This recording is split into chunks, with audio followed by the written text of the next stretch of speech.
ਸਤਿ ਸ਼੍ਰੀ ਅਕਾਲ ਜੀ, ਤੁਸੀਂ ਦੇਖ ਰਹੇ ਹੋ ਪੰਜਾਬ ਮੇਲ USA TV। ਮੈਂ ਹਾਂ ਵਰੁਣ ਕੌਰ ਮਾਨ। ਖਬਰਾਂ ਦੇ ਬ੍ਰਿਟਨ ਵਿੱਚ ਤੁਹਾਡਾ ਸਵਾਗਤ। ਖਬਰਾਂ ਦੇ ਬ੍ਰਿਟਨ ਦੇ sponsor real estate broker Mohan Cheema. Real estate ਦੀ ਦੁਨੀਆ 'ਚ ਮੰਨਿਆ ਪ੍ਰਮੰਨਿਆ ਨਾਮ। ਪੇਸ਼ ਨੇ ਪਹਿਲਾਂ ਚੋਣਵੀਆਂ ਖਬਰਾਂ। ਭਾਰਤ ਸਰਕਾਰ ਵੱਲੋਂ ਆਸਟ੍ਰੇਲੀਆ ਜਾਣ ਵਾਲਿਆਂ ਲਈ ਵੱਡੀ ਸੌਗਾਤ, ਟੂਰ ਲਗਾਉਣਾ ਹੋਇਆ ਸੌਖਾ। ਵਾਈਡਨ ਨੇ ਤੂਫਾਨ ਪ੍ਰਭਾਵਿਤ 6 ਰਾਜਾਂ ਨੂੰ ਸਹਾਇਤਾ ਦੇਣ ਦਾ ਕੀਤਾ ਵਾਅਦਾ। ਮੁੜ ਹੋ ਸਕਦੀ ਹੈ ਵਾਈਡਨ ਤੇ ਪੁਤਿਨ ਵਿਚਾਲੇ ਗੱਲਬਾਤ। ਸਾਂਝੇ ਬਿਆਨ ਵਿੱਚ ਰੂਸ ਨੂੰ ਆਰਥਿਕ ਪਾਬੰਦੀਆਂ ਦੀ ਚੇਤਾਵਨੀ। ਅਮਰੀਕਾ ਦੇ ਕੈਂਟਕੀ ਤੂਫਾਨ ਨੇ ਮਚਾਈ ਤਬਾਹੀ, 100 ਤੋਂ ਵੱਧ ਲੋਕਾਂ ਦੀ ਮੌਤ ਦਾ ਖਦਸ਼ਾ। ਅਮਰੀਕਾ ਤੂਫਾਨ ਮਗਰੋਂ ਲਾਪਤਾ ਲੋਕਾਂ ਦੀ ਭਾਲ ਜਾਰੀ।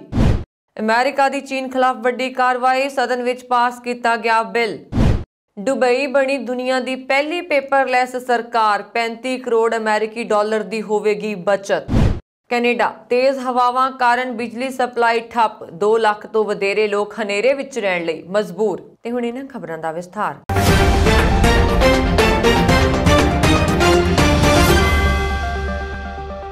ਭਾਰਤ ਸਰਕਾਰ ਨੇ ਹਾਲ ਹੀ ਵਿੱਚ ਓਮਿਕਰੌਨ ਕਾਰਨ ਸ਼ੈਡਿਊਲ ਕੌਮਾਂਤਰੀ ਉਡਾਣਾਂ ਤੇ ਰੋਕ ਲਾਈ ਹੈ, ਪਰ ਇਸ ਵਿਚਕਾਰ ਆਸਟ੍ਰੇਲੀਆ ਜਾਣ ਵਾਲੇ ਲੋਕਾਂ ਦੀ ਚਿੰਤਾ ਦੂਰ ਕਰ ਦਿੱਤੀ ਗਈ ਹੈ।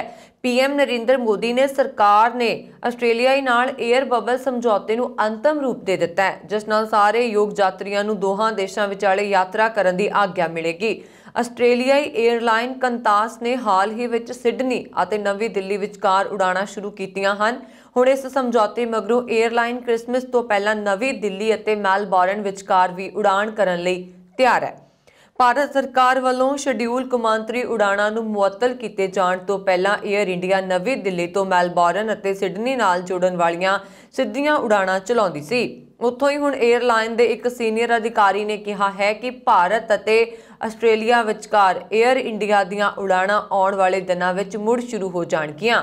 ਭਾਰਤ ਦੇ ਇਸ ਸਮੇਂ 33 ਦੇਸ਼ਾਂ ਨਾਲ ਦੁਵੱਲੇ 에ਅਰ ਬਬਲ ਸਮਝੌਤੇ ਨੇ, ਜਿਨ੍ਹਾਂ ਵਿੱਚ Afghanistan, Australia, Bahrain, Bangladesh, Bhutan, Canada, Ethiopia, Finland, France, Germany, Iraq, Japan, Kenya, Kuwait, Maldives, Mauritius, Nepal, Netherland, Nigeria, Oman, Qatar, ਰੂਸ, Rwanda, Singapore, Seychelles, Switzerland, Sri Lanka, Tanzania, UAE, UK ਅਤੇ ਅਮਰੀਕਾ, ਯੂਕਰੇਨ ਅਤੇ ਉਜ਼ਬੇਕਿਸਤਾਨ ਸ਼ਾਮਲ ਨੇ। ਅਮਰੀਕਾ ਦੇ ਰਾਸ਼ਟਰਪਤੀ ਜੋ ਬਾਈਡਨ ਨੇ ਤੂਫਾਨ ਪ੍ਰਭਾਵਿਤ 6 ਰਾਜਾਂ ਨੂੰ ਸੰਘੀ ਸਹਾਇਤਾ ਦਾ ਵਾਅਦਾ ਕੀਤਾ ਹੈ। ਇਨ੍ਹਾਂ ਰਾਜਾਂ ਵਿੱਚ ਹੁਣ ਤੱਕ 80 ਲੋਕ ਮਾਰੇ ਜਾ ਚੁੱਕੇ ਨੇ। ਮੀਡੀਆ ਰਿਪੋਰਟ ਵਿੱਚ ਦੱਸਿਆ ਗਿਆ ਹੈ ਕਿ ਹਾਲਾਂਕਿ ਮਰਨ ਵਾਲਿਆਂ ਦੀ ਗਿਣਤੀ 80 ਤੋਂ ਵੱਧ ਹੋ ਸਕਦੀ ਹੈ, ਕਿਉਂਕਿ ਵੱਡੀ ਗਿਣਤੀ ਵਿੱਚ ਲੋਕਾਂ ਦੇ ਮਾਰੇ ਜਾਣ ਦਾ ਖਦਸ਼ਾ ਹੈ। ਰਾਹਤ ਤੇ ਬਚਾਅ ਕਾਰਜ ਜਾਰੀ ਨੇ। ਹੁਣ ਤੱਕ 6 ਰਾਜਾਂ ਅਰਕਨਸਾਸ, ਇਲੀਨੋਇਸ, ਕੈਂਟਕੀ, ਮਿਸੂਰੀ, ਮਿਸੀਸਿਪੀ ਅਤੇ ਟੈਨੇਸੀ ਵਿੱਚ 30 ਤੋਂ ਵੱਧ ਤੂਫਾਨ ਆਉਣ ਤੋਂ ਬਾਅਦ ਸ਼ਨੀਵਾਰ ਰਾਤ ਤੱਕ ਘੱਟੋ-ਘੱਟ 84 ਲੋਕਾਂ ਦੀ ਮੌਤ ਹੋਣ ਦੀ ਸੰਭਾਵਨਾ ਹੈ। CNN ਨਿਊਜ਼ ਮੁਤਾਬਕ ਇਸ ਤੂਫਾਨ ਵਿੱਚ ਘੱਟੋ-ਘੱਟ 84 ਲੋਕਾਂ ਦੀ ਮੌਤ ਹੋ ਚੁੱਕੀ ਹੈ, ਜਿਨ੍ਹਾਂ ਵਿੱਚੋਂ 70 ਲੋਕ ਇਕੱਲੇ ਕੈਂਟਕੀ ਵਿੱਚ ਆਪਣੀ ਜਾਨ ਗਵਾ ਚੁੱਕੇ ਨੇ। ਗਵਰਨਰ ਐਂਡੀ ਬੇਸ਼ੀਅਰ ਨੇ ਕਿਹਾ ਹੈ ਕਿ ਇੱਥੇ ਮਰਨ ਵਾਲਿਆਂ ਦੀ ਗਿਣਤੀ ਇਸ ਸਮੇਂ 70 ਹੈ, ਪਰ ਦਿਨ ਬੀਤਣ ਦੇ ਨਾਲ ਇਹ ਗਿਣਤੀ 100 ਦਾ ਅੰਕੜਾ ਪਾਰ ਕਰ ਸਕਦੀ ਹੈ। ਉਹਨਾਂ ਨੇ ਕਿਹਾ ਕਿ ਮੈਂ ਆਪਣੀ ਜ਼ਿੰਦਗੀ ਵਿੱਚ ਅਜਿਹੀ ਤਬਾਹੀ ਕਦੇ ਨਹੀਂ ਦੇਖੀ ਅਤੇ ਇਸ ਤੂਫਾਨ ਨੂੰ ਸ਼ਬਦਾਂ ਵਿੱਚ ਬਿਆਨ ਕਰਨਾ ਬਹੁਤ ਮੁਸ਼ਕਿਲ ਹੈ। ਉੱਥੇ ਇਸ ਦੌਰਾਨ ਅੰਕਰਸਾਸ ਵਿੱਚ 2 ਹੋਰ ਲੋਕਾਂ ਦੀ ਮੌਤ ਹੋਣ ਦੀ ਖਬਰ ਸਾਹਮਣੇ ਆਈ ਹੈ ਤੇ ਟੈਨੇਸੀ ਵਿੱਚ 4, ਇਲੀਨੋਈ ਵਿੱਚ 6 ਅਤੇ ਮਿਸੂਰੀ ਦੇ 2 ਲੋਕਾਂ ਦੀ ਮੌਤ ਹੋਈ ਹੈ। ਬਾਈਡਨ ਨੇ ਸ਼ਨੀਵਾਰ ਨੂੰ ਕਿਹਾ ਕਿ ਤੂਫਾਨ ਪ੍ਰਭਾਵਿਤ ਸਾਰੇ ਸੂਬਿਆਂ ਦੇ ਗਵਰਨਰਾਂ ਨੂੰ ਬੁਲਾਇਆ ਗਿਆ ਹੈ ਅਤੇ ਘੱਟ ਗਿਣਤੀ ਨੇਤਾ ਮਿਚ ਨਾਲ ਸਥਿਤੀ ਬਾਰੇ ਚਰਚਾ ਕੀਤੀ ਗਈ ਹੈ। ਉਹਨਾਂ ਨੇ ਕਿਹਾ ਕਿ ਇੱਥੇ ਸਾਰੇ ਗਵਰਨਰਾਂ ਨੂੰ ਕਿਹਾ ਗਿਆ ਹੈ ਕਿ ਸੰਘੀ ਸਰਕਾਰ ਹਰ ਸੰਭਵ ਮਦਦ ਦੇਣ ਲਈ ਤਿਆਰ ਹੈ। ਰਾਸ਼ਟਰਪਤੀ ਬਾਈਡਨ ਨੇ ਕਿਹਾ ਕਿ ਕੈਂਟਕੀ ਦੇ ਗਵਰਨਰ ਬੇਸ਼ੀਅਰ ਦੀ ਬੇਨਤੀ ਤੇ ਉੱਤੇ ਐਮਰਜੈਂਸੀ ਦੀ ਸਥਿਤੀ ਘੋਸ਼ਿਤ ਕੀਤੀ ਗਈ ਹੈ। ਹੁਣ ਕੈਂਟਕੀ ਲਈ ਸਹਾਇਤਾ ਤੇਜ਼ ਕਰਨ ਤੇ ਕੰਮ ਕੀਤਾ ਜਾਏਗਾ। ਯੂਕਰੇਨ ਸੰਬੰਧੀ ਪੈਦਾ ਹੋਏ ਤਣਾਅ ਵਿਚਾਲੇ ਰੂਸੀ ਰਾਸ਼ਟਰਪਤੀ ਦੇ ਦਫ਼ਤਰ ਕ੍ਰੈਮਲਿਨ ਨੇ ਕਿਹਾ ਹੈ ਕਿ ਰਾਸ਼ਟਰਪਤੀ ਵਲਾਦੀਮੀਰ ਪੁਤਿਨ ਤੇ ਅਮਰੀਕੀ ਰਾਸ਼ਟਰਪਤੀ ਜੋ ਬਾਈਡਨ ਨਜ਼ਦੀਕੀ ਭਵਿੱਖ ਵਿੱਚ ਮੁੜ ਤੋਂ ਗੱਲਬਾਤ ਕਰ ਸਕਦੇ ਨੇ। ਇੰਨਾ ਹੀ ਨਹੀਂ, ਕਿਸੇ ਮੌਕੇ ਪੁਤਿਨ ਅਮਰੀਕੀ ਰਾਸ਼ਟਰਪਤੀ ਨੂੰ ਮਿਲ ਵੀ ਸਕਦੇ ਨੇ। ਬਰਤਾਨੀਆ ਦੇ ਲਿਬਰਲ ਪੂਲ ਸ਼ਹਿਰ ਵਿੱਚ ਹੋ ਰਹੀ G7 ਦੇਸ਼ਾਂ ਦੇ ਵਿਦੇਸ਼ ਮੰਤਰੀਆਂ ਦੀ ਬੈਠਕ ਵਿੱਚ ਮੁੱਖ ਚਰਚਾ ਰੂਸ ਤੇ ਚੀਨ ਤੇ ਕੇਂਦਰਿਤ ਰਹੀ ਹੈ। ਪਤਾ ਲੱਗਾ ਹੈ ਕਿ ਸੰਯੁਕਤ ਬਿਆਨ ਵਿੱਚ ਯੂਕਰੇਨ ਤੇ ਹਮਲਾ ਕਰਨ ਤੇ ਰੂਸ ਨੂੰ ਮਾੜੇ ਨਤੀਜਿਆਂ ਦੀ ਚੇਤਾਵਨੀ ਦੇਣ ਦੀ ਤਿਆਰੀ ਹੈ। ਕ੍ਰੈਮਲਿਨ ਨੇ ਕਿਹਾ ਕਿ 7 ਦਸੰਬਰ ਨੂੰ ਵੀਡੀਓ ਕਾਨਫਰੰਸਿੰਗ ਜ਼ਰੀਏ ਹੋਈ ਗੱਲਬਾਤ ਵਿੱਚ ਦੋਵਾਂ ਨੇਤਾਵਾਂ ਨੇ ਗੱਲਬਾਤ ਜਾਰੀ ਰੱਖਣ ਤੇ ਸਹਿਮਤੀ ਪ੍ਰਗਟਾਈ ਸੀ। ਦੋਵਾਂ ਨੇਤਾਵਾਂ ਨੇ ਪੂਰਬ ਤੇ ਪੱਛਮ ਵਿਚਾਲੇ ਸੰਬੰਧਾਂ ਤੇ ਸੁਧਾਰ ਦੀ ਲੋੜ ਤੇ ਜ਼ੋਰ ਦਿੱਤਾ ਸੀ। ਬਾਈਡਨ ਨੇ ਇਹ ਗੱਲਬਾਤ ਯੂਕਰੇਨ ਤੇ ਹਮਲਾ ਕਰਨ ਦੀ ਸਥਿਤੀ ਵਿੱਚ ਰੂਸ ਤੇ ਸਖਤ ਆਰਥਿਕ ਪਾਬੰਦੀਆਂ ਲਗਾਉਣ ਦੀ ਚੇਤਾਵਨੀ ਦੇਣ ਲਈ ਤਿਆਰ ਕੀਤਾ ਸੀ, ਜਦੋਂ ਕਿ ਪੁਤਿਨ ਨੇ ਬਾਈਡਨ ਤੋਂ ਗਰੰਟੀ ਮੰਗੀ ਹੈ ਕਿ ਨਾਟੋ ਆਪਣੀ ਸਰਹੱਦ नहीं ਵਧਾਏਗਾ, ਭਾਵ ਯੂਕਰੇਨ ਨੂੰ ਉਸ ਵਿੱਚ ਸ਼ਾਮਲ ਨਹੀਂ ਕਰੇਗਾ। G7 ਦੇ ਮੰਚ ਤੋਂ ਵੀ ਅਮਰੀਕਾ ਨੇ ਰੂਸ ਨੂੰ ਸਖਤ ਆਰਥਿਕ ਪਾਬੰਦੀਆਂ ਦੀ ਚੇਤਾਵਨੀ ਦਿੱਤੀ ਹੈ। ਬਰਤਾਨੀਆ ਨੇ ਵੀ ਉਸ ਦਾ ਸਮਰਥਨ ਕੀਤਾ ਹੈ। ਬਾਕੀ ਦੇਸ਼ਾਂ ਫਰਾਂਸ, ਜਰਮਨੀ, ਜਾਪਾਨ, ਇਟਲੀ ਤੇ ਕੈਨੇਡਾ ਨੇ ਵੀ ਇਸ ਤੇ ਸਹਿਮਤੀ ਪ੍ਰਗਟਾਈ ਹੈ। ਪਤਾ ਲੱਗਾ ਹੈ ਕਿ ਸੰਯੁਕਤ ਬਿਆਨ ਵਿੱਚ ਯੂਕਰੇਨ ਤੇ ਹਮਲਾ ਕਰਨ ਦੀ ਸਥਿਤੀ 'ਚ ਰੂਸ ਨੂੰ ਮਾੜੇ ਨਤੀਜਿਆਂ ਦੀ ਚੇਤਾਵਨੀ ਦੇਣ ਦੀ ਤਿਆਰੀ ਹੈ। ਇਸ ਦੇ ਤਹਿਤ ਸਾਰੇ ਦੇਸ਼ ਮਿਲ ਕੇ ਰੂਸ ਤੇ ਆਰਥਿਕ ਪਾਬੰਦੀਆਂ ਲਗਾ ਸਕਦੇ ਨੇ। ਇਸ ਦੇ ਨਾਲ ਹੀ G7 ਦੇਸ਼ਾਂ ਦੇ ਵਿਦੇਸ਼ ਮੰਤਰੀਆਂ ਨੇ ਹਿੰਦ ਪ੍ਰਸ਼ਾਂਤ ਮਹਾਸਾਗਰ ਖੇਤਰ ਤੇ ਦੱਖਣੀ ਚੀਨ ਸਾਗਰ ਵਿੱਚ ਚੀਨ ਦੀਆਂ ਹਮਲਾਵਰ ਸਰਗਰਮੀਆਂ ਤੇ ਵੀ ਚਰਚਾ ਕੀਤੀ ਹੈ। ਇਸ ਹਾਲਾਤ ਨਾਲ ਨਜਿੱਠਣ ਲਈ ਇਕੱਠੇ ਮਿਲ ਕੇ ਅਸਰਦਾਰ ਕਦਮ ਚੁੱਕਣ ਦੀ ਲੋੜ ਤੇ ਜ਼ੋਰ ਦਿੱਤਾ ਹੈ। ਅਮਰੀਕਾ ਦੇ ਕੈਂਟਕੀ ਸੂਬੇ ਵਿੱਚ ਤੂਫਾਨ ਕਾਰਨ ਹੁਣ ਤੱਕ 80 ਤੋਂ ਜ਼ਿਆਦਾ ਲੋਕਾਂ ਦੀ ਮੌਤ ਹੋ ਚੁੱਕੀ ਹੈ, ਪਰ ਅਸਲ ਅੰਕੜਾ ਇਸ ਤੋਂ ਜ਼ਿਆਦਾ ਹੋ ਸਕਦਾ ਹੈ। ਇਹ ਕਹਿਣਾ ਹੈ ਕੈਂਟਕੀ ਸੂਬੇ ਦੇ ਗਵਰਨਰ ਐਂਡੀ ਦਾ। ਉਹਨਾਂ ਨੇ ਐਤਵਾਰ ਨੂੰ CNN ਨਿਊਜ਼ ਚੈਨਲ ਨੂੰ ਕਿਹਾ, ਮੈਂ ਜਾਣਦਾ ਹਾਂ ਕਿ ਅਸੀਂ 80 ਤੋਂ ਜ਼ਿਆਦਾ ਆਪਣੇ ਨਾਗਰਿਕਾਂ ਨੂੰ ਗੁਆ ਦਿੱਤਾ ਹੈ। ਇਹ ਸੰਖਿਆ 100 ਤੋਂ ਜ਼ਿਆਦਾ ਹੋ ਸਕਦੀ ਹੈ। ਇਹ ਹੁਣ ਤੱਕ ਦਾ ਸਭ ਤੋਂ ਵਿਨਾਸ਼ਕਾਰੀ ਤੂਫਾਨ ਹੈ। ਉਹਨਾਂ ਨੇ ਦੱਸਿਆ ਕਿ ਤੂਫਾਨ ਕਾਰਨ ਘੱਟ ਤੋਂ ਘੱਟ 227 ਮੀਲ ਦੀ ਰਫ਼ਤਾਰ ਨਾਲ ਹਵਾ ਚੱਲ ਰਹੀ ਹੈ, ਜਿਸ ਵਿੱਚ 200 ਮੀਲ ਦਾ ਦਾਇਰਾ ਕੈਂਟਕੀ ਵਿੱਚ ਸੀ, ਜਿਸ ਕਾਰਨ ਪੂਰਾ ਸ਼ਹਿਰ ਤਬਾਹ ਹੋ ਗਿਆ। ਸੈਂਕੜੇ ਲੋਕ ਜ਼ਖਮੀ ਵੀ ਦੱਸੇ ਜਾ ਰਹੇ ਨੇ। ਉਹਨਾਂ ਨੇ ਕਿਹਾ, ਮੇਰੇ ਪਿਤਾ ਜੀ ਦਾ ਗ੍ਰਹਿ ਨਗਰ, ਜਿਸ ਦਾ ਅੱਧਾ ਹਿੱਸਾ ਹੁਣ ਖੜਾ ਨਹੀਂ ਹੈ, ਇਸ ਦਾ ਵਰਣਨ ਕਰਨਾ ਮੁਸ਼ਕਲ ਹੈ। ਮੈਨੂੰ ਪਤਾ ਹੈ ਕਿ ਲੋਕ ਦ੍ਰਿਸ਼ ਦੇਖ ਸਕਦੇ ਨੇ, ਇਸ ਤੋਂ ਉਭਰਨ ਵਿੱਚ ਸਮਾਂ ਲੱਗੇਗਾ। ਮੇਰਾ ਮਤਲਬ ਹੈ ਕਿ ਤੁਸੀਂ ਲੋਕਾਂ ਦੀ ਜਾਂਚ ਕਰਨ ਲਈ ਘਰ ਘਰ ਜਾਂਦੇ ਹੋ ਅਤੇ ਦੇਖਦੇ ਹੋ ਕਿ ਉਹ ਠੀਕ ਹਨ ਜਾਂ ਨਹੀਂ। ਕੋਈ ਦਰਵਾਜ਼ਾ ਨਹੀਂ ਹੈ। ਸਵਾਲ ਇਹ ਹੈ ਕਿ ਹਜ਼ਾਰਾਂ ਢਾਂਚੇ ਮਲਬੇ ਵਿੱਚ ਤਬਦੀਲ ਹੋ ਗਏ ਨੇ। ਮੇਰਾ ਮਤਲਬ ਹੈ ਇਹ ਵਿਨਾਸ਼ਕਾਰੀ ਹੈ। ਅਮਰੀਕਾ ਵਿੱਚ ਆਏ ਜ਼ੋਰਦਾਰ ਤੂਫਾਨ ਮਗਰੋਂ ਰਾਹਤ ਕਰਮੀ ਲਾਪਤਾ ਲੋਕਾਂ ਦੀ ਭਾਲ ਵਿੱਚ ਲੱਗੇ ਹੋਏ ਨੇ। ਮਲਬਾ ਆਲੇ ਦੁਆਲੇ ਖਿਲਰਿਆ ਹੋਇਆ ਹੈ ਤੇ ਲਾਪਤਾ ਲੋਕਾਂ ਦੀ ਤਲਾਸ਼ ਕੀਤੀ ਜਾ ਰਹੀ ਹੈ। ਜ਼ਿਕਰਯੋਗ ਹੈ ਕਿ ਤੂਫਾਨ ਨੇ ਪੂਰੇ ਮੱਧ ਅਮਰੀਕਾ ਵਿੱਚ ਕਾਫੀ ਤਬਾਹੀ ਮਚਾਈ ਹੈ। ਦਰਜਨਾਂ ਲੋਕ ਮਾਰੇ ਗਏ ਨੇ ਤੇ ਮਾਲੀ ਨੁਕਸਾਨ ਹੋਇਆ। ਇੱਕ ਮੋਮਬੱਤੀਆਂ ਬਣਾਉਣ ਵਾਲੀ ਫੈਕਟਰੀ ਤਬਾਹ ਹੋ ਗਈ ਹੈ, ਜਿੱਥੇ ਸ਼ੁੱਕਰਵਾਰ ਰਾਤ 110 ਲੋਕ ਕੰਮ ਕਰ ਰਹੇ ਸਨ। ਇਨ੍ਹਾਂ ਵਿੱਚੋਂ 40 ਨੂੰ ਬਚਾ ਲਿਆ ਗਿਆ ਸੀ। ਇਕੱਲੇ ਕੈਂਟਕੀ ਵਿੱਚ 22 ਜਾਣੇ ਮਾਰੇ ਗਏ ਨੇ, ਪਰ ਕੁਝ ਰਿਪੋਰਟਾਂ ਮੁਤਾਬਕ 70 ਲੋਕਾਂ ਦੇ ਮਰਨ ਦਾ ਖਦਸ਼ਾ ਵੀ ਹੈ। 5 ਰਾਜਾਂ ਵਿੱਚ 36 ਮੌਤਾਂ ਦੀ ਪੁਸ਼ਟੀ ਹੋ ਚੁੱਕੀ ਹੈ। 6 ਜਣੇ ਇਲੀਨੋਏ ਵਿੱਚ ਮਾਰੇ ਗਏ ਹਨ, ਜਿੱਥੇ ਐਮਾਜ਼ੋਨ ਦੀ ਇੱਕ ਇਕਾਈ ਤਬਾਹ ਹੋ ਗਈ। ਇਸ ਤੋਂ ਇਲਾਵਾ ਟੈਨੇਸੀ ਵਿੱਚ 4, ਕੰਸਾਸ ਵਿੱਚ 2 ਤੇ ਮਿਸੂਰੀ ਵਿੱਚ ਵੀ 2 ਲੋਕਾਂ ਦੀ ਮੌਤ ਹੋਈ ਹੈ। ਅਮਰੀਕਾ ਦੇ ਇਤਿਹਾਸ ਵਿੱਚ ਇਸ ਨੂੰ ਸਭ ਤੋਂ ਖਤਰਨਾਕ ਤੂਫਾਨਾਂ ਵਿੱਚੋਂ ਇੱਕ ਮੰਨਿਆ ਜਾ ਰਿਹਾ ਹੈ। ਦੱਸਣਯੋਗ ਹੈ ਕਿ ਮਾਰਚ 1925 ਵਿੱਚ ਸਭ ਤੋਂ ਲੰਬਾ ਚੱਲਣ ਵਾਲਾ ਟੋਰਨੇਡੋ ਆਇਆ ਸੀ, ਜੋ ਕਿ 335 ਕਿਲੋਮੀਟਰ ਦਾ ਪੈਂਡਾ ਤੈਅ ਕਰ ਗਿਆ ਸੀ। ਤੂਫਾਨ ਵਿੱਚ ਕਈ ਇਮਾਰਤਾਂ, ਦਰਖਤ ਤਬਾਹ ਹੋ ਗਏ ਹਨ। ਮਲਬਾ ਹਟਾਉਣ ਲਈ ਭਾਰੀ ਮਸ਼ੀਨਰੀ ਵਰਤੀ ਜਾ ਰਹੀ ਹੈ। ਤਾਇਵਾਨ ਅਤੇ ਦੱਖਣੀ ਚੀਨ ਸਾਗਰ ਸਮੇਤ ਕਈ ਮੁੱਦਿਆਂ ਨੂੰ ਲੈ ਕੇ ਤਣਾਅ ਦਰਮਿਆਨ ਅਮਰੀਕਾ ਨੇ ਚੀਨ ਖਿਲਾਫ ਵੱਡਾ ਕਦਮ ਚੁੱਕਿਆ। ਉਈਗਰ ਮੁਸਲਮਾਨਾਂ ਬਾਰੇ ਚੀਨ ਨੂੰ ਸਬਕ ਸਿਖਾਉਣ ਲਈ ਅਮਰੀਕਾ ਨੇ ਵੱਡਾ ਕਦਮ ਚੁੱਕਿਆ। ਅਮਰੀਕੀ ਪ੍ਰਤੀਨਿਧੀ ਸਦਨ ਦੇ ਚੀਨ ਦੇ ਸ਼ਿਨਜਿਆਂਗ ਖੇਤਰ ਵਿੱਚ ਉਈਗਰ ਮੁਸਲਮਾਨਾਂ ਦੀ ਜਬਰੀ ਮਜ਼ਦੂਰੀ ਦੇ ਨਿਯਮਾਂ ਨੂੰ ਰੋਕਣ ਲਈ ਇੱਕ ਕਾਨੂੰਨ ਪਾਸ ਕੀਤਾ ਹੈ। ਉਈਗਰ ਜ਼ਬਰਦਸਤੀ ਮਜ਼ਦੂਰੀ ਰੋਕਥਾਮ ਕਾਨੂੰਨ ਨੂੰ ਸਦਨ ਵਿੱਚ ਇਸ ਮੁੱਦੇ ਤੇ 428 ਦੇ ਭਾਰੀ ਬਹੁਮਤ ਨਾਲ ਸਮਰਥਨ ਦਿੱਤਾ ਗਿਆ। ਹੁਣ ਇਹ ਬਿੱਲ ਸੈਨੇਟ ਨੂੰ ਭੇਜਿਆ ਜਾਏਗਾ। ਉੱਥੋਂ ਪਾਸ ਹੋਣ ਤੋਂ ਬਾਅਦ ਰਾਸ਼ਟਰਪਤੀ ਦੀ ਮੋਹਰ ਲੱਗ ਜਾਏਗੀ। ਇਸ ਬਿੱਲ ਦੇ ਪਾਸ ਹੋਣ ਨਾਲ ਸ਼ਿਨਜਿਆਂਗ ਤੋਂ ਤਿਆਰ ਹੋਣ ਵਾਲੇ ਸਮਾਨ ਤੇ ਪਾਬੰਦੀ ਲੱਗ ਸਕਦੀ ਹੈ। ਅਜਿਹਾ ਹੀ ਇੱਕ ਮਾਪਦੰਡ ਸੈਨੇਟ ਵਿੱਚ ਪਹਿਲਾਂ ਹੀ ਪਾਸ ਕੀਤਾ ਜਾ ਚੁੱਕਾ ਹੈ। ਸਦਨ ਦੀ ਸਪੀਕਰ ਨੈਂਸੀ ਪੈਲੋਸੀ ਨੇ ਵੋਟਿੰਗ ਤੋਂ ਪਹਿਲਾਂ ਕਿਹਾ, ਚੀਨ ਦੀ ਤਾਨਾਸ਼ਾਹੀ, ਜਨਤਕ ਜ਼ੁਲਮ, ਤਸ਼ੱਦਦ ਅਤੇ ਜ਼ਬਰੀ ਮਜ਼ਦੂਰੀ ਰਾਹੀਂ ਉਈਗਰ ਅਤੇ ਹੋਰ ਘੱਟ ਗਿਣਤੀਆਂ ਤੇ ਜ਼ੁਲਮ ਕਰ ਰਹੀ ਹੈ।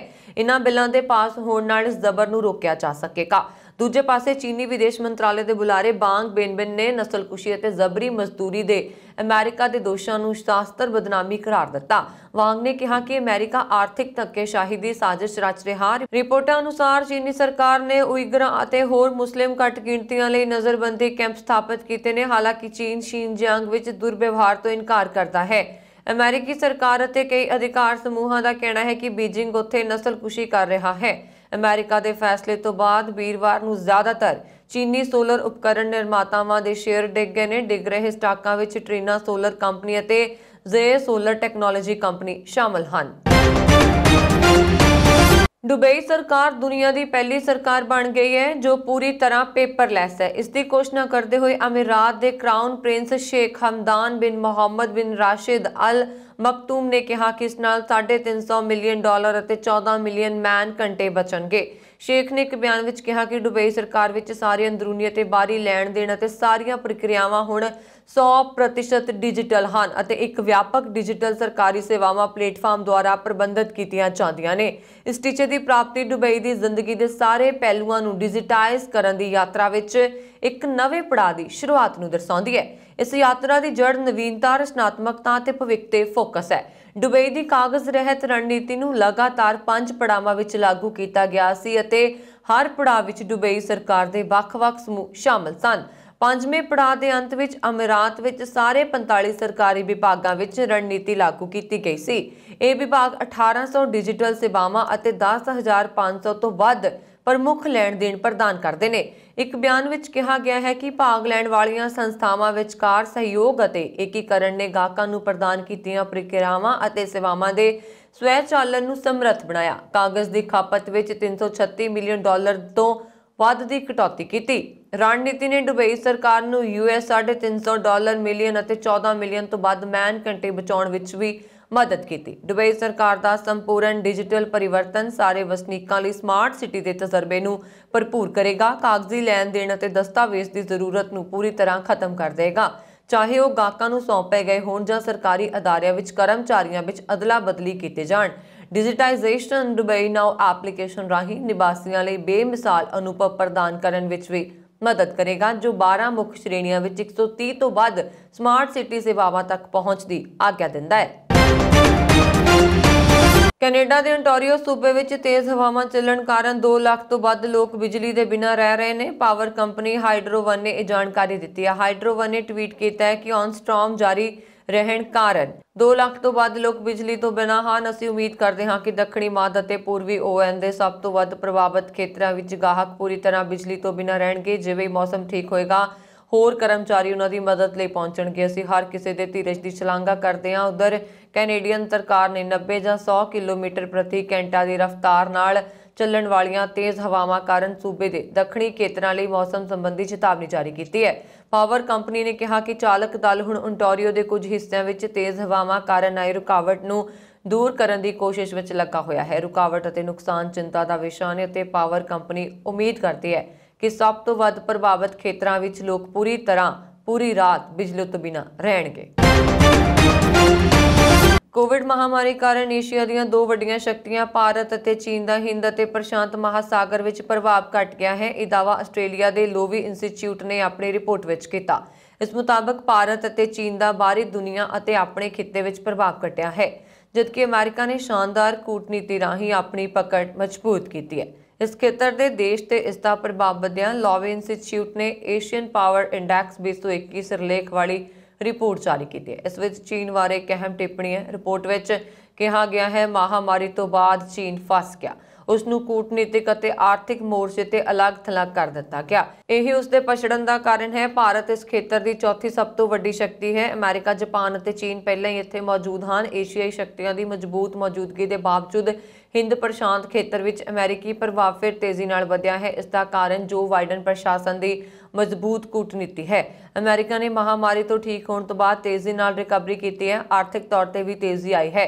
डोनाल्ड ट्रंप के अधीन काम औखा लग रहा सी। सूचांचक के 8 विचों 6 अंकों में अमेरिका सब तो मजबूत है। रिपोर्ट मुताबिक भारत अजे भी अमेरिका से ज्यादा निर्भर नहीं है। इसके बावजूद चीन नूं फौजी और रणनीतिक दृष्टिकोण तो सख्त चुनौती पेश कर रहा है और उसका मुकाबला करने की कोशिश करता है। पाकिस्तान के प्रधानमंत्री इमरान खान ने शनिवार को कहा कि मनुखी संकट और आर्थिक पतन को रोकने लिए हर संभव उपाय करके अफगानिस्तान में स्थिरता और विकास को बढ़ावा देने लिए अमेरिका और पाकिस्तान दरमियान गूढ़ी साझेदारी होनी चाहिए है। अमेरिकी सैनेटरां के 4 मैंबरी वफद का स्वागत करते हुए खान ने कहा कि दोवां देशों को अतवाद समेत खेतर च सुरक्षा खतरियां नाल नजिठण लई करीबी सहयोग बन के काम करना चाहिए है।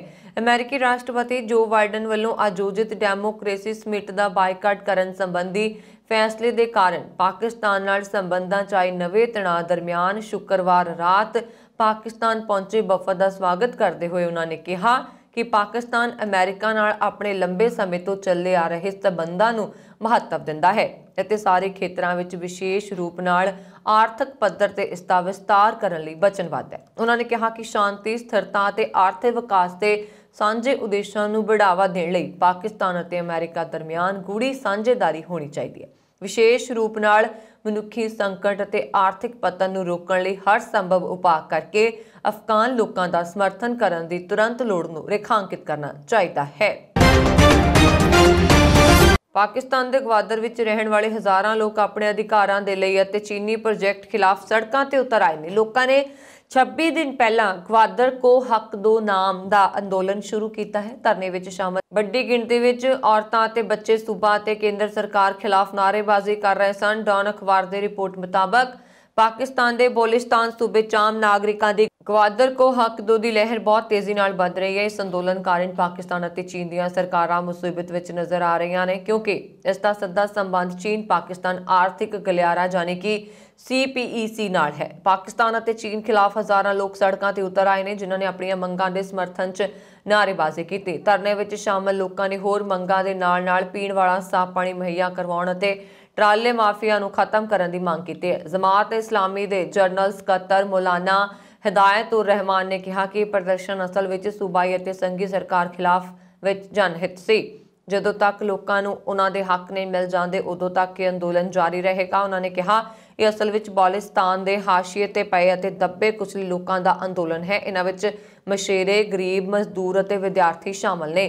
ਗਵਾਦਰ ਵਿੱਚ ਬਲੋਚ ਮੁਤਾਹਿਦ ਮਹਾਸ ਦੇ ਪ੍ਰਧਾਨ ਯੂਸਫ ਮਸਤੀ ਖਾਨ ਦੀ ਗ੍ਰਿਫਤਾਰੀ ਤੋਂ ਇੱਕ ਦਿਨ ਬਾਅਦ ਇਹ ਵਿਰੋਧ ਪ੍ਰਦਰਸ਼ਨ ਹੋਇਆ। ਨਿਊ ਸਾਊਥ ਵੇਲਜ਼ ਵਿੱਚ ਕੌਂਸਲ ਚੋਣਾਂ ਵਿੱਚ ਇਸ ਵਾਰ ਕਈ ਭਾਰਤੀ ਅੱਗੇ ਆਏ ਨੇ। ਬਲੈਕ ਟਾਊਨ ਕੌਂਸਲ ਵਿੱਚ ਪੰਜਾਬੀ ਮੂਲ ਦੇ ਮਨਿੰਦਰ ਸਿੰਘ ਅਤੇ ਖੁਸ਼ਪਿੰਦਰ ਕੌਰ ਚੋਣ ਜਿੱਤਣ ਤੋਂ ਅੱਗੇ ਆਏ ਹਨ। ਦੱਸਣਯੋਗ ਹੈ ਕਿ ਮਨਿੰਦਰ ਸਿੰਘ ਦੂਸਰੀ ਵਾਰ ਚੋਣ ਜਿੱਤੇ ਨੇ। ਗਲੈਨਵੁੱਡ ਲੇਬਰ ਗਰੁੱਪ ਵੱਲੋਂ ਜਿੱਤ ਦੀ ਖੁਸ਼ੀ ਵਿੱਚ ਵਿਸ਼ੇਸ਼ ਸਮਾਗਮ ਕੀਤਾ ਗਿਆ। ਪ੍ਰਭਜੋਤ ਸਿੰਘ ਸੰਧੂ ਨੇ ਕਿਹਾ ਕਿ ਖੁਸ਼ਪਿੰਦਰ ਕੌਰ ਸੰਵਿਧਾਨਕ ਅਹੁਦੇ ਤੇ ਪਹੁੰਚਣ ਵਾਲੀ ਪਹਿਲੀ ਪੰਜਾਬਣ ਹੈ। ਸੁਖਜਿੰਦਰ ਸਿੰਘ ਨੇ ਵੱਖ-ਵੱਖ ਸਥਾਨਾਂ ਤੇ ਬਣੇ ਸਾਰੇ ਕੌਂਸਲਰਾਂ ਨੂੰ ਵਧਾਈ ਦਿੱਤੀ ਹੈ। ਡਿਪਟੀ ਮੇਅਰ ਜੂਲੀ ਗ੍ਰਿਫਤ ਨੇ ਅਮਰਿੰਦਰ ਬਾਜਵਾ ਵੱਲੋਂ ਨਿਭਾਏ ਕਾਰਜ ਦੀ ਸ਼ਲਾਘਾ ਕੀਤੀ ਹੈ। ਲੇਬਰ ਪਾਰਟੀ ਤੋਂ ਰਣਜੀਤ ਖਹਿੜਾ, ਰਾਜਬੰਤ ਸਿੰਘ, ਬਲਰਾਜ ਸੰਘਾ ਤੇ ਡਿੰਪੀ ਸੰਧੂ ਨੇ ਜੇਤੂ ਕੌਂਸਲਰ ਨੂੰ ਵਧਾਈ ਦਿੱਤੀ ਹੈ। ਇਟਲੀ ਦੇ ਸੂਬਾ ਸਿਚੀਲੀਆ ਦੇ ਦੱਖਣ ਪੱਛਮੀ ਐਗਰੀਜ਼ੈਂਤੋ ਇਲਾਕੇ ਦੇ ਸ਼ਹਿਰ ਗਵਾਨੂਜ਼ਾ ਵਿਖੇ ਬੀਤੀ ਰਾਤ ਗੈਸ ਪਾਈਪਲਾਈਨ ਦੇ ਫਟਣ ਕਾਰਨ ਧਮਾਕਾ ਹੋ ਗਿਆ। ਇਸ ਧਮਾਕੇ ਵਿੱਚ 4 ਮੰਜ਼ਲਾ ਇਮਾਰਤਾਂ ਢਹਿ ਢੇਰੀ ਹੋ ਜਾਣ ਕਾਰਨ 4 ਲੋਕਾਂ ਦੀ ਮੌਤ ਹੋ ਗਈ ਤੇ 5 ਤੋਂ ਉੱਪਰ ਲੋਕਾਂ ਦੇ ਲਾਪਤਾ ਹੋ ਜਾਣ ਦਾ ਸਮਾਚਾਰ ਪ੍ਰਾਪਤ ਹੋਇਆ ਹੈ। ਮਿਲੀ ਜਾਣਕਾਰੀ ਅਨੁਸਾਰ 11 ਦਸੰਬਰ ਦੀ ਰਾਤ ਨੂੰ ਗਵਾਨੂਜ਼ਾ ਦੇ ਰਿਹਾਇਸ਼ੀ ਇਲਾਕੇ ਵਿੱਚ ਹੋਏ ਗੈਸ ਪਾਈਪਲਾਈਨ ਫਟਣ ਕਾਰਨ ਹੋਏ ਧਮਾਕੇ ਕਾਰਨ ਕਰੀਬ 1 ਦਰਜਨ ਇਮਾਰਤਾਂ ਨੁਕਸਾਨੀਆਂ ਗਈਆਂ ਨੇ। ਇਸ ਧਮਾਕੇ ਕਾਰਨ ਇੱਕ 4 ਮੰਜ਼ਲਾ ਇਮਾਰਤ ਦਾ ਬੁਰੀ ਤਰ੍ਹਾਂ ਢਹਿ ਢੇਰੀ ਹੋ ਗਈਆਂ ਤੇ ਕਈ ਹੋਰ ਇਮਾਰਤਾਂ ਵੀ ਬੁਰੀ ਤਰ੍ਹਾਂ ਨੁਕਸਾਨੀਆਂ ਗਈਆਂ। ਘਟਨਾ ਦੀ ਜਾਣਕਾਰੀ ਮਿਲਦੇ ਹੀ ਅੱਗ ਬੁਝਾਊ ਵਿਭਾਗ, ਸੁਰੱਖਿਆ ਵਿਭਾਗ ਤੇ ਪੁਲਿਸ ਪ੍ਰਸ਼ਾਸਨ ਵਿਭਾਗ ਦੇ ਕਰਮਚਾਰੀ ਤੁਰੰਤ ਰਾਹਤ ਕਾਰਜਾਂ ਵਿੱਚ ਜੁਟ ਗਏ। ਉਹ ਇਮਾਰਤ ਦੇ ਮਲਬੇ ਹੇਠੋਂ ਕਈ ਜ਼ਖਮੀਆਂ ਨੂੰ ਕੱਢਣ ਵਿੱਚ ਕਾਮਯਾਬ ਰਹੇ, ਪਰ ਅਫਸੋਸ ਇਸ ਘਟਨਾ ਵਿੱਚ 4 ਲੋਕਾਂ ਦੀ ਦਰਦਨਾਕ ਮੌਤ ਹੋ ਗਈ ਜਿਸ ਵਿੱਚ 2 ਔਰਤਾਂ ਵੀ ਸ਼ਾਮਲ ਹਨ ਜਦੋਂ ਕਿ 5 ਤੋਂ ਉੱਪਰ ਲੋਕ ਜਿਹੜੇ ਇਸ ਇਮਾਰਤ ਵਿੱਚ ਰਹਿੰਦੇ ਸਨ ਉਹ ਲਾਪਤਾ ਹਨ। ਇਸ ਖੇਤਰ ਦੇ ਸਰਕਾਰੀ ਸੁਰੱਖਿਆ ਵਿਭਾਗ ਦੇ ਡਾਇਰੈਕਟਰ ਸਲਵਾਤੋਰੋ ਕੋਚੀਨਾ ਅਨੁਸਾਰ ਘਟਨਾ ਦਾ ਕਾਰਨ ਗੈਸ ਪਾਈਪਲਾਈਨ ਦੇ ਲੀਕ ਹੋ ਕੇ ਫਟਣਾ ਹੈ ਜਿਹੜਾ ਕਿ ਜ਼ਮੀਨ ਦੇ ਧਸਣ ਕਾਰਨ ਜਾਂ ਖਰਾਬ ਮੌਸਮ ਕਾਰਨ ਵਾਪਰਿਆ। ਇਹ ਧਮਾਕਾ ਇੰਨਾ ਜ਼ਬਰਦਸਤ ਸੀ ਕਿ ਇਹਨਾਂ ਨੂੰ ਇਲਾਕੇ ਦੇ ਦੂਜੇ ਸ਼ਹਿਰਾਂ ਵਿੱਚ ਵੀ ਸੁਣਿਆ ਗਿਆ।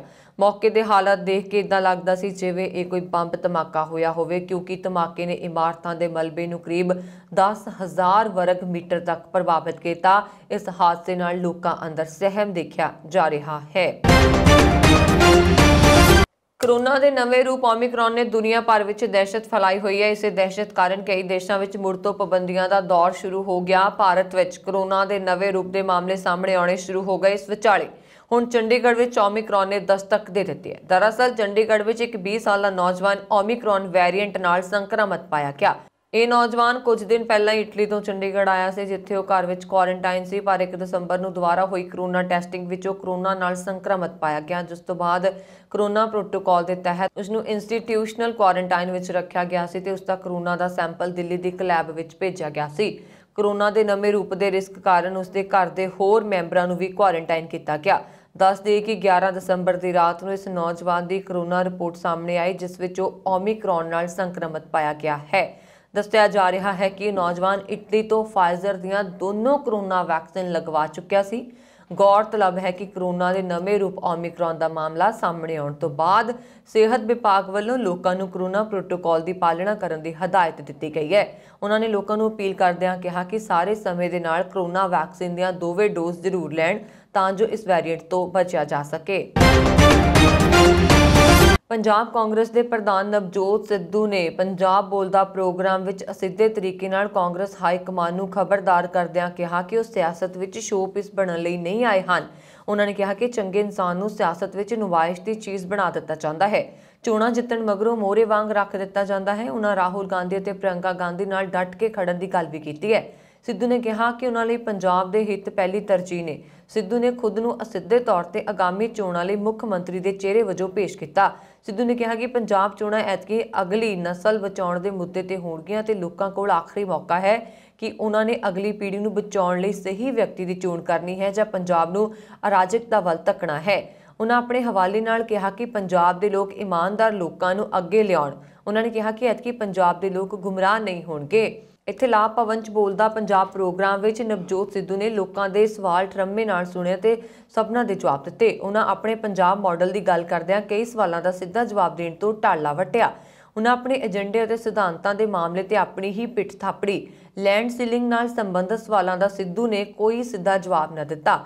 ਡੰਕਲ ਤਜਵੀਜ਼ ਦੇ ਮੁੱਦੇ ਤੇ ਵੀ ਉਹ ਗੋਲ-ਮੋਲ ਗੱਲ ਕਰ ਗਏ। ਸਾਬਕਾ ਸਿਵਲ ਅਧਿਕਾਰੀ ਜੀਕੇ ਸਿੰਘ ਨੇ ਸਿਹਤ ਅਤੇ ਸਿੱਖਿਆ ਤੋਂ ਇਲਾਵਾ ਪ੍ਰਵਾਸ ਦਾ ਮੁੱਦਾ ਚੁੱਕਿਆ। ਕਿਸਾਨ ਅੰਦੋਲਨ ਵਿੱਚ ਅਹਿਮ ਭੂਮਿਕਾ ਨਿਭਾਉਣ ਵਾਲੇ ਭਾਰਤੀ ਕਿਸਾਨ ਯੂਨੀਅਨ ਦੇ ਆਗੂ ਰਾਕੇਸ਼ ਟਿਕੈਤ ਨੂੰ ਲੰਡਨ ਵਿੱਚ 21ਵੀਂ ਸਦੀ ਦੇ ਆਈਕਨ ਅਵਾਰਡ 2021 ਨਾਲ ਸਨਮਾਨਿਤ ਕੀਤਾ ਗਿਆ। ਦਰਅਸਲ ਲੰਡਨ ਦੀ ਇਹ ਕੰਪਨੀ ਹਰ ਸਾਲ ਵਿਸ਼ਵ ਪੱਧਰ ਤੇ ਵੱਡੀ ਸ਼ਖਸੀਅਤ ਨੂੰ ਅਵਾਰਡ ਦੇ ਕੇ ਸਨਮਾਨਿਤ ਕਰਦੀ ਹੈ। ਇਸ ਵਾਰ ਇਸ ਅਵਾਰਡ ਲਈ ਰਾਕੇਸ਼ ਟਿਕੈਤ ਦਾ ਨਾਮ ਭੇਜਿਆ ਗਿਆ ਸੀ, ਜਿਸ ਤੋਂ ਬਾਅਦ ਹੁਣ ਉਹਨਾਂ ਨੂੰ ਇਸ ਅਵਾਰਡ ਨਾਲ ਸਨਮਾਨਿਤ ਕੀਤਾ ਗਿਆ ਹੈ। ਦੱਸ ਦਈਏ ਕਿ ਰਾਕੇਸ਼ ਟਿਕੈਤ ਨੂੰ ਇਹ ਅਵਾਰਡ ਲੰਡਨ ਸਥਿਤ ਬਰਤਾਨੀਆ ਦੇ ਸਕੁਏਅਰ ਵਾਟਰਮੈਲਨ ਆਫ ਬ੍ਰਿਟੇਨ ਵੱਲੋਂ ਕਿਸਾਨ ਅੰਦੋਲਨ ਨੂੰ ਜ਼ਿੰਦਾ ਰੱਖਣ ਲਈ ਦਿੱਤਾ ਗਿਆ। ਇਹ ਅਵਾਰਡ ਦੇਣ ਦਾ ਕੰਮ ਸਾਲ 2017 ਵਿੱਚ ਸ਼ੁਰੂ ਕੀਤਾ ਗਿਆ ਸੀ। ਇਸ ਤੋਂ ਪਹਿਲਾਂ 4 ਭਾਰਤੀਆਂ ਨੂੰ 21ਵੀਂ ਸਦੀ ਦੇ ਆਈਕਨ ਅਵਾਰਡ ਨਾਲ ਸਨਮਾਨਿਤ ਕੀਤਾ ਜਾ ਚੁੱਕਿਆ ਹੈ। ਜ਼ਿਕਰਯੋਗ ਹੈ ਕਿ ਕੇਂਦਰ ਸਰਕਾਰ ਵੱਲੋਂ ਖੇਤੀ ਕਾਨੂੰਨ ਵਾਪਸ ਲੈਣ ਤੇ ਕਈ ਮੰਗਾਂ ਮੰਨੇ ਜਾਣ ਤੋਂ ਬਾਅਦ ਕਿਸਾਨਾਂ ਨੇ ਆਪਣਾ ਅੰਦੋਲਨ ਵਾਪਸ ਲੈ ਲਿਆ ਹੈ। ਸੰਯੁਕਤ ਕਿਸਾਨ ਮੋਰਚਾ ਤੇ ਕੇਂਦਰ ਸਰਕਾਰ ਵਿਚਾਲੇ ਕਈ ਮੁੱਦਿਆਂ ਤੇ ਸਹਿਮਤੀ ਬਣਨ ਤੋਂ ਬਾਅਦ ਕਿਸਾਨ ਜਥੇਬੰਦੀਆਂ ਸ਼ਨੀਵਾਰ ਸਵੇਰ ਦਿੱਲੀ ਦੀਆਂ ਸਰਹੱਦਾਂ ਤੇ ਰਵਾਨਾ ਹੋਣੀਆਂ ਸ਼ੁਰੂ ਹੋ ਗਈਆਂ ਸਨ। ਸਿੰਘੂ ਬਾਰਡਰ ਤੋਂ ਕਿਸਾਨਾਂ ਦੀ ਕਾਫੀ ਹੱਦ ਤੱਕ ਰਵਾਨਗੀ ਹੋ ਚੁੱਕੀ ਹੈ ਤੇ ਜੋ ਅਜੇ ਨਹੀਂ ਆ ਸਕਦੇ ਉਹਨਾਂ ਨੇ ਆਪਣਾ ਸਮਾਨ ਇੱਥੇ ਸਮੇਟ ਲਿਆ ਹੈ ਤੇ ਜਾਣ ਦੀ ਤਿਆਰੀ ਹੋ ਚੁੱਕੀ ਹੈ। ਕੁਝ ਕੁ ਕਿਸਾਨਾਂ ਨੇ ਸਮਾਨ ਬੰਨ੍ਹ ਲਿਆ ਹੈ ਅਤੇ ਉਹ ਟਰੱਕ ਜਾਂ ਟਰਾਲੀ ਦਾ ਇੰਤਜ਼ਾਰ ਕਰ ਰਹੇ ਨੇ। ਇਸ ਬਾਰਡਰ ਨੂੰ ਸਾਫ਼ ਕਰਨ ਦੇ ਲਈ ਕਿੰਨੀਆਂ ਹੀ JCB ਲੱਗੀਆਂ ਹੋਈਆਂ ਨੇ ਅਤੇ ਨਾਲ ਹੀ ਵੱਡੀ ਗਿਣਤੀ ਵਿੱਚ ਵਲੰਟੀਅਰ ਵੀ ਲੱਗੇ ਹੋਏ ਨੇ। ਉਮੀਦ ਕੀਤੀ ਜਾਂਦੀ ਹੈ ਕਿ ਜਲਦੀ ਹੀ ਸਾਫ਼ ਸਫਾਈ ਕਰ ਲਈ ਜਾਏਗੀ ਅਤੇ ਸੜਕਾਂ ਤੇ ਰਸਤੇ ਦੀ ਮੁਰੰਮਤ ਕਰਵਾਈ ਜਾਏਗੀ। ਉਸ ਤੋਂ ਬਾਅਦ ਨਿਰੀਖਣ ਕਰਕੇ ਹੀ ਇਹ ਰਸਤਾ ਆਮ ਲੋਕਾਂ ਦੇ ਲਈ ਖੋਲ੍ਹਿਆ ਜਾਏਗਾ। ਕਿਸਾਨਾਂ ਨੇ ਸਿੰਘੂ ਬਾਰਡਰ ਤੇ ਕਾਫੀ ਲੰਬਾ ਸਮਾਂ ਬਿਤਾਇਆ ਹੈ ਅਤੇ ਰੋਜ਼ਾਨਾ ਦੀਆਂ ਸਹੂਲਤਾਂ ਨੂੰ ਵੀ ਉਹਨਾਂ ਨੇ ਕਾਇਮ ਰੱਖਣ ਦੇ ਲਈ ਪੱਕੇ ਹੀ ਬੰਦੋਬਸਤ ਕੀਤੇ ਹੋਏ ਸਨ। ਕਈ ਥਾਵਾਂ ਤੇ ਪੱਕੀਆਂ ਦੀਵਾਰਾਂ ਕੀਤੀਆਂ ਹੋਈਆਂ ਸਨ। ਇਸ ਦੇ ਨਾਲ ਹੀ ਪਖਾਨੇ, RO, ਭੱਠੀਆਂ, ਲੋਹੇ ਦੇ ਸ਼ੈੱਡ, ਪਾਣੀ ਦੀਆਂ ਪਾਈਪਾਂ ਤੋਂ ਇਲਾਵਾ ਹੋਰ ਵੀ ਕਈ ਤਰ੍ਹਾਂ ਦਾ ਪ੍ਰਬੰਧ ਕੀਤਾ ਹੋਇਆ ਸੀ। ਇਸ ਕਰਕੇ ਇਸ ਥਾਂ ਨੂੰ ਆਮ ਰਸਤਾ ਬਣਾਉਣ ਦੇ ਲਈ ਸਾਰਾ ਕੁਝ ਹਟਾਇਆ ਜਾ ਰਿਹਾ ਹੈ ਅਤੇ ਇੱਥੇ ਪਿਆ ਬੇਲੋੜਾ ਸਮਾਨ ਵੀ ਹਟਾਇਆ ਜਾ ਰਿਹਾ ਹੈ ਤੇ ਸਫਾਈ ਪੂਰੇ ਜ਼ੋਰਾਂ ਸ਼ੋਰਾਂ ਤੇ ਚੱਲ ਰਹੀ ਹੈ। ਚੰਡੀਗੜ੍ਹ ਦੀ ਹਰਨਾਜ਼ ਕੌਰ ਸੰਧੂ ਨੇ ਭਾਰਤ ਦੇ ਨਾਮ ਵੱਡੀ ਉਪਲਬਧੀ ਹਾਸਲ ਕਰ ਲਈ ਹੈ। ਹਰਨਾਜ਼ ਸੰਧੂ ਨੇ ਮਿਸ ਯੂਨੀਵਰਸ 2021 ਦਾ ਤਾਜ ਆਪਣੇ ਨਾਂ ਕਰ ਲਿਆ। ਹਰਨਾਜ਼ ਸੰਧੂ ਨੇ 21 ਸਾਲ ਬਾਅਦ ਮੁੜ ਭਾਰਤ ਵਿੱਚ ਮਿਸ ਯੂਨੀਵਰਸ ਦਾ ਤਾਜ ਲਿਆਂਦਾ ਹੈ। 70ਵਾਂ ਮਿਸ ਯੂਨੀਵਰਸ ਮੁਕਾਬਲਾ ਇਸ ਸਾਲ 12 ਦਸੰਬਰ ਨੂੰ ਇਜ਼ਰਾਈਲ ਵਿੱਚ ਹੋਇਆ। ਇਸ ਮੁਕਾਬਲੇ ਦੇ ਮੁੱਢਲੇ ਪੜਾਅ ਵਿੱਚ 75 ਤੋਂ ਵੱਧ ਸੁੰਦਰ ਅਤੇ ਪ੍ਰਤਿਭਾਸ਼ਾਲੀ ਔਰਤਾਂ ਨੇ ਭਾਗ ਲਿਆ। ਇਸ ਤੋਂ ਪਹਿਲਾਂ 70ਵੀਂ ਮਿਸ ਯੂਨੀਵਰਸ 2021 ਚ ਭਾਰਤ ਦੀ ਨੁਮਾਇੰਦਗੀ ਕਰਨ ਵਾਲੀ ਹਰਨਾਜ਼ ਸੰਧੂ ਨੇ ਟੌਪ 10 ਚ ਆਪਣੀ ਥਾਂ ਬਣਾਈ ਸੀ। ਮੁਕਾਬਲੇ ਦੀ ਸ਼ੁਰੂਆਤ ਵਿੱਚ ਜੱਜਾਂ ਨੂੰ ਲੁਭਾਉਣ ਤੋਂ ਬਾਅਦ ਹਰਨਾਜ਼ ਨੇ ਸਵਿਮਸੂਟ ਰਾਉਂਡ ਲਈ ਰਨਵੇ ਤੇ ਆਪਣਾ ਆਤਮ ਵਿਸ਼ਵਾਸ ਦਿਖਾਇਆ। ਇੱਕ ਸ਼ਾਨਦਾਰ ਮਰੂਨ ਕੈਪ ਸਲੀਵ ਸਵਿਮਸੂਟ ਪਹਿਨੇ ਹਰਨਾਜ਼ ਨੇ ਸਭ ਨੂੰ ਪ੍ਰਭਾਵਿਤ ਕੀਤਾ ਅਤੇ ਚੋਟੀ ਦੇ ਟੌਪ 10 ਵਿੱਚ ਆਪਣਾ ਸਥਾਨ ਪੱਕਾ ਕੀਤਾ। ਇਸ ਨਾਲ ਹਰਨਾਜ਼ ਜਿੱਤ ਦੇ ਇੱਕ ਹੋਰ ਨੇੜੇ ਆ ਗਈ। ਉਸ ਦੇ ਨਾਲ ਟੌਪ 10 ਚ ਪੈਂਗੁਆਏ, ਪੋਰਟੋਰੀਕੋ, ਅਮਰੀਕਾ, ਦੱਖਣੀ Africa, Bahamas, Philippines, France, Columbia ਅਤੇ ਅਰਬੂ ਦੀਆਂ ਸੁੰਦਰੀਆਂ ਸ਼ਾਮਲ ਸਨ। ਦੱਸ ਦਈਏ ਕਿ ਹਰਨਾਜ਼ ਨੂੰ ਮਿਸ ਯੂਨੀਵਰਸ 2021 ਪ੍ਰਤੀਯੋਗਿਤਾ ਦੇ ਲਈ ਸਭ ਤੋਂ ਪਸੰਦੀਦਾ ਲੋਕਾਂ ਚੋਂ ਇੱਕ ਮੰਨਿਆ ਜਾ ਰਿਹਾ ਸੀ। ਇਸ ਬਾਰੇ ਮੁਕਾਬਲਾ ਇਲੀਅਟ ਇਜ਼ਰਾਈਲ ਵਿੱਚ ਆਯੋਜਿਤ ਕੀਤਾ ਗਿਆ। TOI ਨਾਲ ਆਪਣੀ ਇੰਟਰਵਿਊ ਵਿੱਚ ਹਰਨਾਜ਼ ਨੇ ਮਿਸ ਯੂਨੀਵਰਸ ਮੁਕਾਬਲੇ ਦਾ ਹਿੱਸਾ ਬਣਨ ਬਾਰੇ ਆਪਣਾ ਉਤਸ਼ਾਹ ਵੀ ਦੱਸਿਆ। ਉਹਨਾਂ ਨੇ ਕਿਹਾ, ਮੈਂ ਹਮੇਸ਼ਾ ਤੋਂ ਇੱਕ ਅੰਤਰਰਾਸ਼ਟਰੀ ਮੰਚ ਤੇ ਭਾਰਤ ਅਖਵਾਉਣਾ ਚਾਹੁੰਦੀ ਸੀ। ਹੁਣ ਇਹ ਹੋ ਰਿਹਾ ਹੈ। ਮੈਨੂੰ ਵਿਸ਼ਵ ਮੰਚ ਤੇ ਆਪਣੇ ਦੇਸ਼ ਦੇ 13 ਲੱਖ ਲੋਕਾਂ ਦੀ ਪ੍ਰਤੀਨਿਧਤਾ ਕਰਨ ਦਾ ਮੌਕਾ ਮਿਲਿਆ। ਮੈਨੂੰ ਮਿਲੇ ਮੌਕਿਆਂ ਲਈ ਮੈਂ ਬਹੁਤ ਸ਼ੁਕਰਗੁਜ਼ਾਰ ਰਹਾਂਗੀ। ਅੰਤਰਰਾਸ਼ਟਰੀ ਮੰਚ ਤੇ ਭਾਰਤ ਦੀ ਨੁਮਾਇੰਦਗੀ ਕਰਨ ਦੀ ਆਪਣੀ ਵੱਡੀ ਚੁਣੌਤੀ ਬਾਰੇ ਗੱਲ ਕਰਦੇ ਹੋਏ ਹਰਨਾਜ਼ ਨੇ ਕਿਹਾ, ਮੇਰੇ ਅਤੇ ਮੇਰੀ ਟੀਮ ਲਈ ਸਭ ਤੋਂ ਵੱਡੀ ਚੁਣੌਤੀ ਇਹ ਸੀ ਕਿ ਮੇਰੀ ਜਿੱਤ ਤੋਂ ਬਾਅਦ ਸਾਡੇ ਕੋਲ ਮਿਸ ਯੂਨੀਵਰਸ ਦੀ ਤਿਆਰੀ ਲਈ ਸਿਰਫ 1 ਮਹੀਨਾ ਸੀ। ਤੇ ਇਹ ਸਨ ਹੁਣ ਤੱਕ ਦੀਆਂ ਖਬਰਾਂ। ਮੈਨੂੰ ਵਰੁਣ ਕੌਰ ਮਾਨੂ ਦਿਵਾ ਗਿਆ। ਹੋਰ ਖਬਰਾਂ ਦੇ ਲਈ ਸਾਡਾ YouTube ਚੈਨਲ ਪੰਜਾਬ ਮਿਲ ਯੂਨੀਵਰਸਿਟੀ ਵੀ ਜ਼ਰੂਰ ਸਬਸਕ੍ਰਾਈਬ ਕਰੋ। ਸਤਿ ਸ਼੍ਰੀ ਅਕਾਲ।